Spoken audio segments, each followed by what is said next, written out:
मेहनती गाय की कहानी भाग 1। गांव की वो सीधी सादी गाय। बहुत समय पहले की बात है। उत्तर भारत के एक छोटे से गांव रामपुरा में एक सीधी सादी सफेद रंग की सुंदर गाय रहती थी। गांव के लोग उसे गौरी कहते थे। गौरी कोई साधारण गाय नहीं थी। उसमें मेहनत, धैर्य और ममता कूट कूट कर भरी थी। उसका मालिक था रामधन, एक बुजुर्ग किसान जो अब ज्यादा खेतों में काम नहीं कर सकता था। उसकी जिंदगी का एकमात्र सहारा थी यही गाय गौरी। गौरी हर सुबह सूरज की पहली किरण के साथ उठ जाती, अपने गोठ से बाहर निकलती, अपने बछड़े को प्यार से चाटती और फिर खेतों की तरफ चल पड़ती। रामधन उसके लिए चारा, पानी रखता और दिन में एक बार दूध दूह लेता। गौरी का दूध इतना शुद्ध और स्वादिष्ट था कि पूरे गांव के लोग रामधन से दूध खरीदने आते। भाग 2। बदलते समय की मार। समय बीतता गया, गांव में बदलाव आने लगे। लोग भैंस पालने लगे क्योंकि उसका दूध ज्यादा बिकता था। कई किसान गौरी जैसी देसी गायों को बेचने लगे, कुछ तो छोड़ भी देते। लेकिन रामधन ने गौरी को हमेशा अपने परिवार का हिस्सा माना।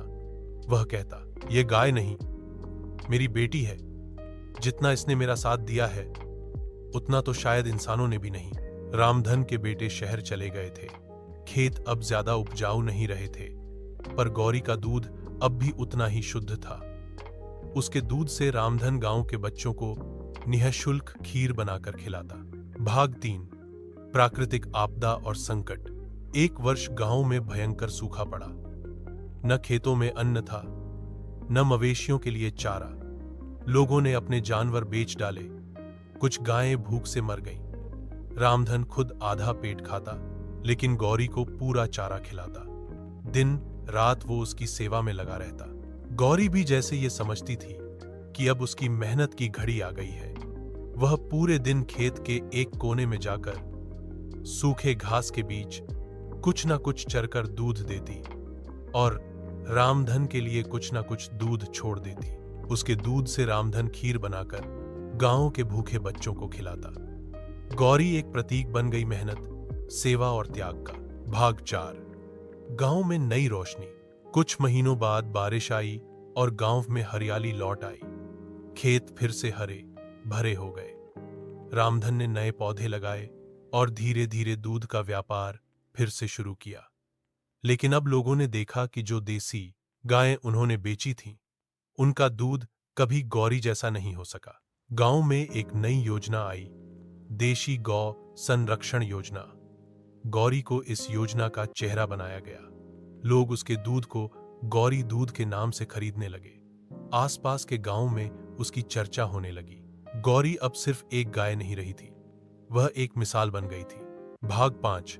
अंतिम बलिदान और सम्मान। गौरी ने कई साल तक गांव के लिए सेवा की। उसका बछड़ा अब बड़ा होकर एक शानदार सांड बन चुका था। एक दिन जब गांव में एक बड़ा उत्सव था और सब बच्चे गौरी को फूल माला पहना रहे थे, उसी शाम गौरी चुपचाप अपने गोठ में बैठ गई।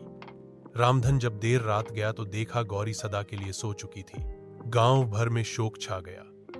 गांव वालों ने उसका अंतिम संस्कार नहीं बल्कि उसकी समाधि बनाई और उस पर एक शिलालेख लिखा, यहां विश्राम कर रही है रामपुरा की गौरी, एक मेहनती गाय जिसने भूखे बच्चों को दूध दिया, किसानों को सहारा दिया और पूरे गांव को ममता और मेहनत का पाठ सिखाया। हर साल गांव में गौरी उत्सव मनाया जाने लगा, जहां बच्चे दूध से बने व्यंजन बनाते, किसान गायों की सेवा करते और उसकी तरह मेहनती बनने की प्रेरणा लेते।